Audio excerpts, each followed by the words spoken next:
2 minutos.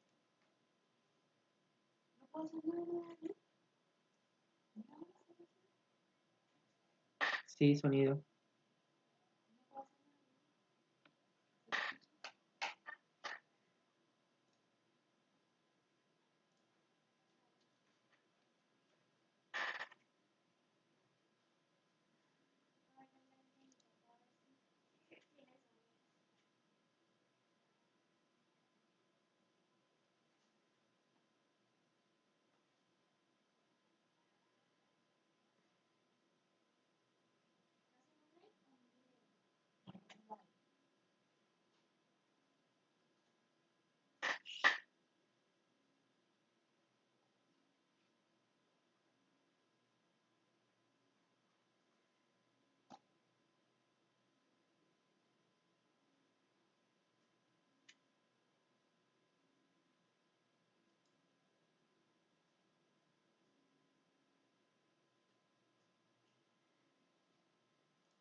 Sí, sonido.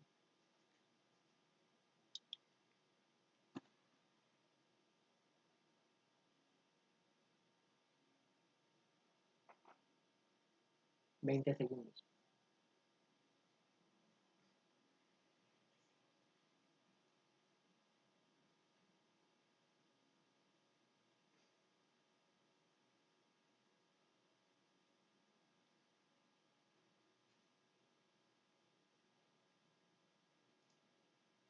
Bendiciones a todos, me alegra que estén en directo o las personas que están haciendo escuchando esta transmisión o viéndola desde sus casas. Me alegra tenerlos nuevamente en este canal. La verdad, estoy muy contento poderles compartir esta palabra de Dios. Hace unos días intenté hacer un live, pero tú sabes que mientras nos cuadramos las cosas técnicas y eso, pero hoy he probado el sonido, veo que estamos grabando, veo que estamos haciendo todo y quería comentarles la palabra del día de hoy. Quiero hacer estas cápsulas para explicar ciertos pasajes, a veces controvertidos y a veces malinterpretados por muchos. En el día de hoy quiero que leamos Jeremías 29:11 y el título se llama Yo sé los planes que tengo para ti. Jeremías 29:11 dice, porque yo sé los planes que tengo para ustedes, declara el Señor, planes de bienestar y no de calamidad para darles un futuro y una esperanza. Muchas veces esto lo hemos escuchado mucho, mucho, mucho en las iglesias, sobre todo cuando hay una persona que ha recibido al Señor, una persona nueva, verdad ejerce esperanza. Aquella persona que se sentía que no tenía un sentido la vida, que no tenía ese propósito de pronto. Y sabemos que realmente cuando llegamos a Cristo tenemos un propósito en Dios. Y utilizamos este pasaje. Vi una estadística que según la Biblia Gateway.com fue el pasaje más leído desde el 2011, 2012, 2013 y así sucesivamente. Entonces, realmente sí será que dice lo que quiere decir. Yo sé que ya muchos de ustedes están pensando, sí, yo lo he leído y lo he tomado como una promesa, pero hoy quiero desmenuzar ese pasaje. Entonces, creo que puedo encontrar primero un problema. Vamos al contexto de Jeremías. En el libro de Jeremías fue escrito para la nación Israel durante un periodo de exilio y desesperanza. A causa de su desobediencia a la idolatría, Dios permitió que Babilonia no solo se apoderara de la tierra, sino que también los desterrara. Eso significaba algo muy profundo para Israel porque había una promesa desde Abraham que ellos iban a tomar y Abraham lo guió, ellos tomaron la tierra, ellos ocuparon la tierra y era una promesa cumplida que Dios les había hecho. Ellos hicieron un templo donde podían ir y adorar a Dios.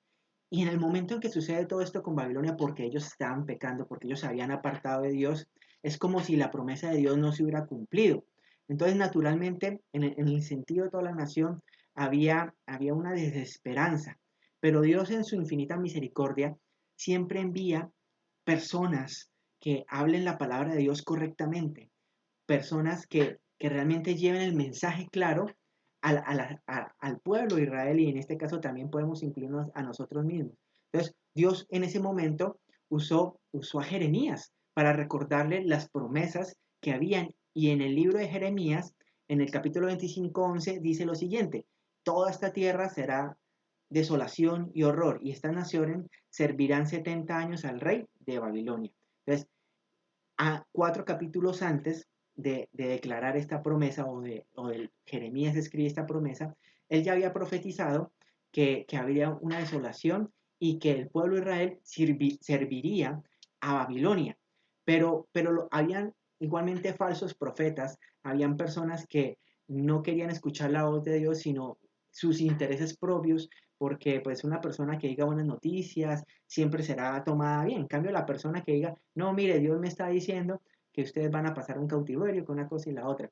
Entonces, a Jeremías lo tenían así como de lejitos, pero a los falsos profetas, a lo que Dios no quería decir, si los acogían, ay, tan bonito, sí, Dios nos va a sacar de aquí, siempre nos va a prosperar, siempre va a hacer eso. Entonces, el contexto de este pasaje es que pues, el pueblo de Israel iba a pasar 70 años en una tierra en Babilonia, les iban a servir, y destruirían la ciudad de Israel, destruirían los muros, destruirían parte del templo. Entonces, ¿cuál es el problema que veo? Nosotros queremos tomar Jeremías 29:11 como promesa mía, pero no queremos tomar Jeremías 25:11, donde habría destrucción. Entonces, para mí, todo funciona en un contexto y no podemos coger solamente lo bueno y desechar también lo que no nos gusta. No, cuando nos acogemos a la palabra de Dios, nos acogemos en todo su sentido.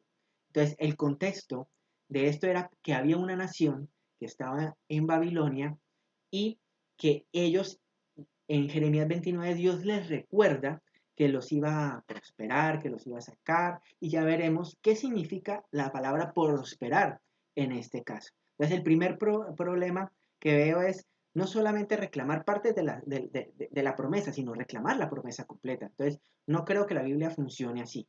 Entonces, no funciona así realmente, coger una partecita y sacarla de su contexto. El segundo problema que yo puedo ver en este es que tendremos, si fuera así la promesa de Dios, que Dios nos tendría que prosperar porque tiene cosas buenas, realmente creo que nos haríamos una idea diferente de cada uno de nosotros, de las personas que nos estamos viendo, una idea diferente de qué es prosperidad, ¿sí? Entonces, para mí, prosperidad es tener tiempo con mi familia, un ejemplo, ¿sí? Para otros, prosperidad es tener dinero. Otros es tener la casa de sus sueños. La otra es no tener el jefe amargado que tiene. Para eso es prosperidad. Entonces, si tomamos de esa forma, cada uno de nosotros llegaría a nuestra propia conclusión. Después de todo, entonces Dios estaría sometido a complacerme a mí, a mis caprichos, porque yo entendí que Dios me iba a dar prosperidad, y para cada uno de nosotros prosperidad puede significar cosas diferentes, ¿sí? Y realmente el pasaje no dice eso, dice, quiero que veamos qué podría ser prosperidad en el contexto del pasaje. En la Biblia de Estudio SW dice, el plan de Dios para los exiliados es bienestar, es shalom. O sea, para una persona que en ese momento estaba exiliada, lo único que pedía, ya que estaba exiliada porque no podía cambiar en ese momento esa situación, era tener shalom, era tener paz.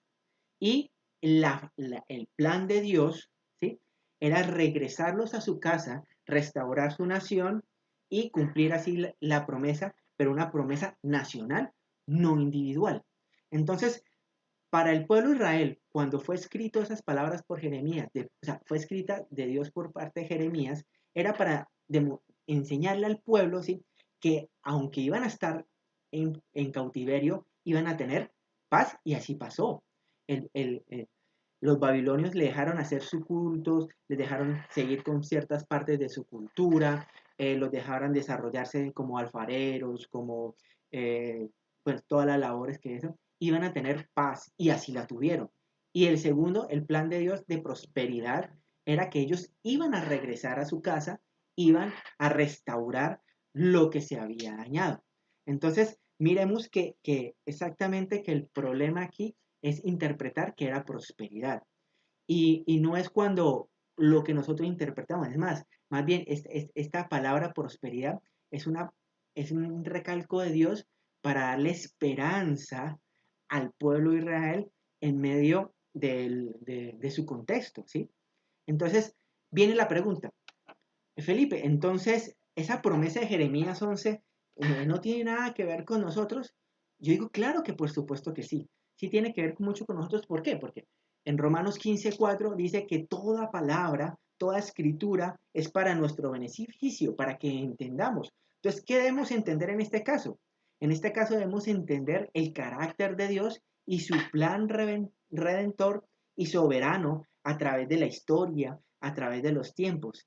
Ese plan redentor lo vemos, por ejemplo, para nosotros, es en Jesucristo. En Jesucristo son cumplidas todas esas promesas del Antiguo Testamento, son cumplidas las promesas de salvación, de redención por medio de la cruz del Calvario. Ya no estamos muertos, sino ahora pasamos a vida. Vamos a pasar una eternidad con Cristo Jesús, eliminando, o sea, Dios él sacará de ese pecado, sacará a todo ese sufrimiento. Entonces, podemos ver que Dios sí cumple sus promesas de redención y sí provee la redención para aquel que cree y confía en Él. Aquel que, aunque como el pueblo de Israel estaba en pecado, se arrepiente porque ellos se arrepintieron, volvieron las oraciones a Dios y Dios, aunque pasaron un rato amargo, ¿sí? Dios cumplió esa promesa de redención y nos ofreció esa prosperidad permanente, diría yo. Entonces, para concluir, yo digo que tomar lo que Dios dijo y decir otra cosa, nos convertiríamos en esos falsos profetas. Entonces, ¿qué hicieron como lo que le pasó a Ananías en el capítulo 28? ¿Sí?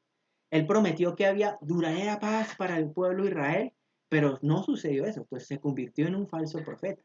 Entonces, cuando cogemos las escrituras y le damos el sentido que no tiene, ¿qué estamos haciendo? Pues convertirnos en falsos profetas. Si realmente nosotros queremos dar esperanza a las personas, regalarle una palabra de Dios esperanza, pues usemos donde hay esperanza. Por ejemplo, Mateo 6:11 y Filipenses 4:19 nos dice que Dios provee, nos dice que Dios provee para suplir nuestras necesidades diarias. Entonces, por ejemplo, en Proverbios 16, 1, 9, 20, 24 dice, nos dice Dios que ordena nuestros pasos mientras nos dirige sin cesar. Entonces, Dios siempre estará en el asunto, Dios siempre enderezará nuestros pasos, Dios siempre será nuestro proveedor en cualquier circunstancia porque Él nos ama como un padre. Entonces, no tenemos que coger otros versículos que no dicen lo que dicen y tergiversarlos y darles una vuelta. Entonces, yo digo que la provisión más grande que nosotros tenemos, la, la, la prosperidad más grande que nosotros podemos tener es haber entregado nuestra vida a Cristo y que Cristo habite en nuestro corazón. O sea, puede ser que hoy vivamos y mañana no, pero siempre tendremos la esperanza de vida eterna que se dio a través de la cruz del Calvario. Cristo se murió a sí mismo, despojándose de todo, siendo Dios. ¿Para qué? Para nuestro sacrificio, para pagar la deuda del pecado que nosotros teníamos para con Dios. Y lo único que Cristo pide es que seamos sinceros para con Él, hablemos con Él, nos arrepintamos y le entreguemos esa carga de pecado y dejemos que Él limpie nuestros pecados. Entonces, en conclusión, para mí la mayor prosperidad es tener a Cristo en el corazón, porque Cristo endereza mis pasos, Cristo provee todo lo que necesito. Pero quiero dejar claro, no seamos como los falsos profetas que dicen una palabra, quieren tergiversarla, aunque suene bonito, porque no podemos decir que no suena bonito, pero se están convirtiendo en falsos maestros. La reflexión hoy es que leamos la palabra con su texto y su contexto. Me alegra tenerlos nuevamente en este canal, me alegra a las personas que se están inscribiendo. Si les gustó el video, denle like, inscríbanse. Estaré subiendo nuevas explicaciones sobre más versículos, sobre malas interpretaciones y otro tipo de videos. No se pierda este nuevo contenido. Los espero nuevamente en las redes sociales. Dios les bendiga, Dios les guarde.